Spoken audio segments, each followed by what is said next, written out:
নমস্কার বন্ধুরা, নতুন একটি ভিডিওতে আপনাদের সকলকে জানাই স্বাগতম। এই মুহূর্তে ঘূর্ণিঝড় রেমাল নিয়ে বিগ ব্রেকিং আপডেট চলে আসছে। ঘূর্ণিঝড় রেমাল পশ্চিমবঙ্গ এবং বাংলাদেশের কোন অঞ্চল দিয়ে ল্যান্ডফল করবে জানিয়ে দিল আলিপুর আবহাওয়া দপ্তর। সেই সঙ্গে একগুচ্ছ সতর্কবার্তা দেওয়া হয়েছে এই ঘূর্ণিঝড় রেমাল নিয়ে। রাজ্যের বেশ কয়েকটা জেলার জন্য কিন্তু রেড অ্যালার্ট জারি করা হয়েছে, লাল সতর্কবার্তা জারি করা হয়েছে বেশ কয়েকটা জেলার জন্য। সেই সঙ্গে অরেঞ্জ অ্যালার্ট অর্থাৎ বেশ কয়েকটা জেলার জন্য কিন্তু ঝড় বৃষ্টির কমলা সতর্কতা জারি করা হয়েছে এবং সেই সঙ্গে জানানো হচ্ছে কিছু কিছু জেলাতে 120 কিলোমিটার পর্যন্ত গতিবেগে ঝড় হতে পারে, এমনটা কিন্তু জানানো হচ্ছে আলিপুর আবহাওয়া দপ্তর থেকে। তো আজকের এই ভিডিওতে আমরা দেখে নেব আলিপুর আবহাওয়া দপ্তর থেকে এই ঘূর্ণিঝড় রেমাল নিয়ে কী কী লেটেস্ট আপডেট দেওয়া হয়েছে, কোথা দিয়ে ল্যান্ডফল করবে, তার সর্বোচ্চ গতিবেগ কত থাকবে এবং কোন কোন জেলায় ভারী থেকে অতি ভারী বৃষ্টির সম্ভাবনা রয়েছে, কোন কোন জেলায় বেশি ঝড়ের সম্ভাবনা রয়েছে, সমস্ত কিছু আপনাদেরকে জানাবো এই ভিডিওটির মাধ্যমে। তো ভিডিওটি ভালো লেগে থাকলে, ইনফরমেটিভ বলে মনে হয়ে থাকলে অবশ্যই আপনারা ভিডিওটা একটি করে লাইক করে দেবেন এবং সেই সঙ্গে অবশ্যই প্রচুর শেয়ার করবেন। নতুন দর্শক হয়ে থাকলে চ্যানেলটিকে সাবস্ক্রাইব করে নিয়ে পাশে থাকা বেল আইকনে ক্লিক করে অল নোটিফিকেশন অপশানটিকে অন করে রাখবেন। লেটেস্ট আপডেট আপনারা সবার প্রথমে পেয়ে যাবেন। সেই সঙ্গে আপনি এই মুহূর্তে আমাদের ভিডিওটি কোন জেলা থেকে দেখছেন অবশ্যই কিন্তু আপনাদের জেলার নামটি কমেন্ট সেকশনে লিখে জানিয়ে দেবেন। ওকে, তো প্রথমে আমরা দেখে নেব ঘূর্ণিঝড় রেমাল নিয়ে আবহাওয়া দপ্তর থেকে যে লেটেস্ট আপডেট দেওয়া হয়েছে সেখানে কী কী জানানো হচ্ছে। তো বলা হচ্ছে আগামীকাল রবিবার বেশি রাতের দিকে পশ্চিমবঙ্গ বাংলাদেশ উপকূলে বঙ্গোপসাগরে তীব্র ঘূর্ণিঝড় রেমাল আছড়ে পড়বে বলে শুক্রবার জানিয়েছে কেন্দ্রীয় আবহাওয়া দপ্তর। পশ্চিমবঙ্গের উপকূলের সাগরদ্বীপ থেকে বাংলাদেশের বরিশাল ডিভিশনের খেপুপাড়ার মধ্যে উপকূলে কোনো জায়গায় ল্যান্ডফল হবে বলে জানানো হয়েছে। ঘূর্ণিঝড়ের কেন্দ্রস্থলের বাংলাদেশ উপকূল দিয়ে স্থলভূমিতে প্রবেশ করার সম্ভাবনা অনেক বেশি হলেও এর প্রভাব কলকাতা সহ দক্ষিণবঙ্গের বিস্তীর্ণ অঞ্চল জুড়েই পড়বে। প্রভাব সবচেয়ে বেশি পড়বে উপকূলবর্তী ও তার কাছাকাছি এলাকায়। দক্ষিণবঙ্গের বিস্তীর্ণ এলাকায় বড় ধরনের দুর্যোগ পরিস্থিতি তৈরির আশঙ্কা আছে, জানিয়েছে আবহাওয়া বিভাগের শীর্ষ কর্তারা। অনেক জায়গাতে ভারী থেকে অতি ভারী বৃষ্টি হবে। ঝড়ের সর্বোচ্চ গতিবেগ কোনো কোনো স্থানে 100 কিমি ছাড়াতে পারে। আজ শনিবার থেকে 2 চব্বিশ পরগনা এবং পূর্ব মেদিনীপুর জেলার উপকূলবর্তী এলাকায় জোরালো ঝড় এবং সেই সঙ্গে বজ্রপাত সহ বৃষ্টি শুরু হয়ে যাবে।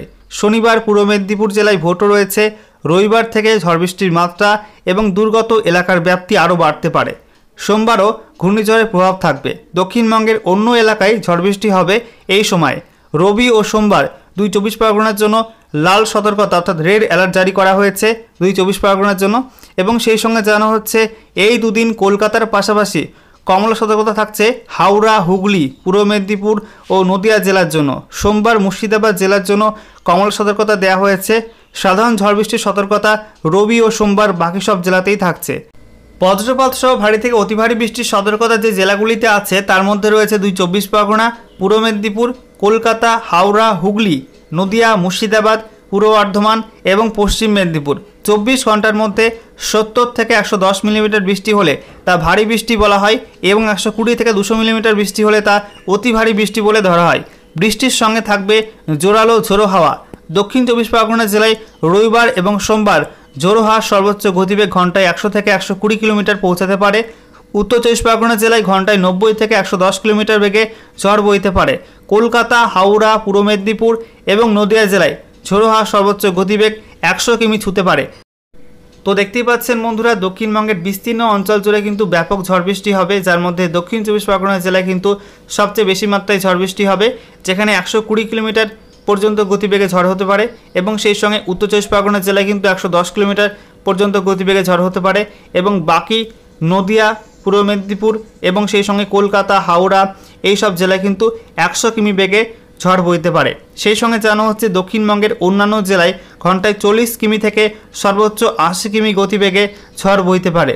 আলিপুর আবহাওয়া অফিসের অধিকর্তা হাবিবুর রহমান বিশ্বাস জানান, এই ধরনের ঘূর্ণিঝড়ের প্রভাব বড় এলাকা জুড়ে পড়ে, কারণ সিস্টেমটি প্রায় 100 কিমি এলাকা জুড়ে থাকে। যে জায়গায় ঘূর্ণিঝড়টি আছড়ে পড়বে বলে মনে করা হচ্ছে তাতে দক্ষিণ এবং উত্তর চব্বিশ পরগনা জেলার উপকূলে তুলনামূলকভাবে বেশি প্রভাব পড়বে।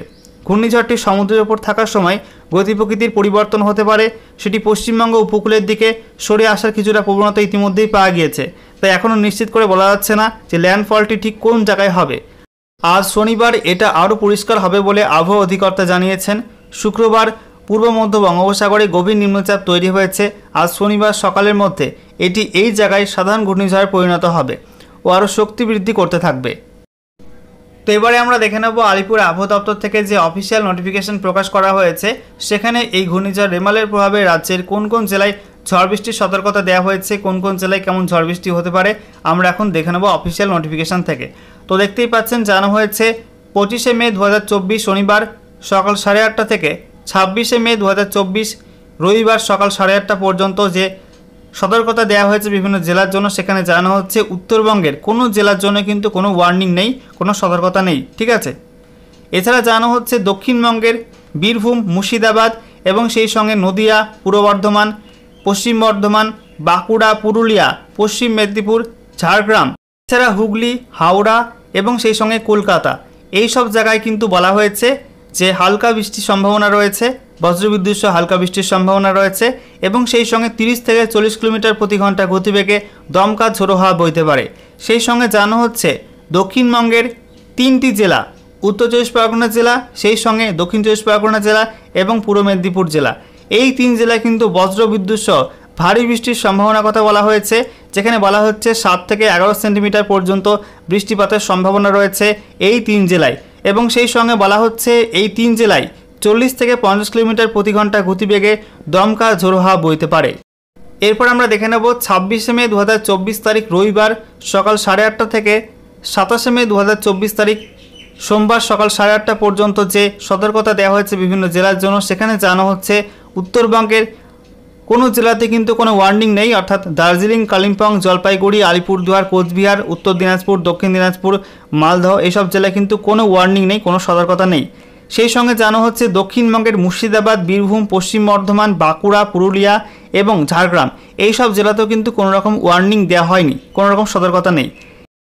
এবং সেই সঙ্গে জানানো হয়েছে পূর্ব বর্ধমান এবং সেই সঙ্গে পশ্চিম মেদিনীপুর এই 2 জেলায় কিন্তু ঝড় বৃষ্টির হলুদ সতর্কতা রয়েছে, এই 2 জেলাতে ভারী বৃষ্টির সম্ভাবনা রয়েছে রবিবার এবং সেই সঙ্গে জানানো হচ্ছে দক্ষিণবঙ্গের বাকি জেলা নদিয়া, হুগলি, হাওড়া, কলকাতা এবং পূর্ব মেদিনীপুর এই সব জেলায় কিন্তু ঝড় বৃষ্টির কমলা সতর্কতা জারি হয়েছে, এই সব জেলাতে ভারী থেকে অতি ভারী বৃষ্টির সম্ভাবনা রয়েছে এবং সেই সঙ্গে বলা হচ্ছে দক্ষিণবঙ্গের বাকি 2 জেলা অর্থাৎ উত্তর 24 পরগনা এবং দক্ষিণ 24 পরগনা এই 2 জেলায় কিন্তু অত্যাধিক ভারী বৃষ্টির সম্ভাবনা রয়েছে এবং এই 2 জেলার জন্য রেড অ্যালার্ট জারি করা হয়েছে আগামী রবিবারের জন্য। ওকে, এরপর আমরা দেখে নেব 26শে মে 2024 তারিখ রবিবার রাজ্যের কোন কোন জেলার জন্য ঝড়ের কী কী পূর্বাভাস দেওয়া হয়েছে, কোন কোন জেলায় কত গতিবেগে ঝড় হতে পারে। তো বলা হচ্ছে উত্তরবঙ্গের কোনো জেলার জন্য কিন্তু কোনো ওয়ার্নিং নেই, কোনো জেলাতেই ঝড় বৃষ্টির সম্ভাবনা নেই, ঠিক আছে। সেই সঙ্গে জানানো হচ্ছে দক্ষিণবঙ্গের মুর্শিদাবাদ, বীরভূম, পশ্চিম বর্ধমান, পূর্ব বর্ধমান, পুরুলিয়া, বাঁকুড়া এবং ঝাড়গ্রাম এই সব জেলায় কিন্তু 30 থেকে 40 কিলোমিটার প্রতি ঘন্টা গতিবেগে দমকা ঝোড়ো হাওয়া বইতে পারে। সেই সঙ্গে জানানো হচ্ছে নদিয়া, হুগলি এবং পশ্চিম মেদিনীপুর এই 3 জেলায় কিন্তু 50 থেকে 60 কিলোমিটার প্রতি ঘন্টা গতিবেগে ঝড় বইতে পারে। উত্তর 24 পরগনা জেলাতে 80 থেকে 90 কিলোমিটার প্রতি ঘন্টা গতিবেগে ঝড় হতে পারে। সেই সঙ্গে দক্ষিণ 24 পরগনা জেলাতে বলা হচ্ছে 90 থেকে 100 কিলোমিটার প্রতি ঘন্টা গতিবেগে ঝড় হতে পারে। সেই সঙ্গে বলা হচ্ছে যে পূর্ব মেদিনীপুর এবং হাওড়া আর কলকাতা এই 3 জেলাতে কিন্তু 70 থেকে 80 কিলোমিটার প্রতি ঘন্টা গতিবেগে ঝড় হতে পারে। ওকে।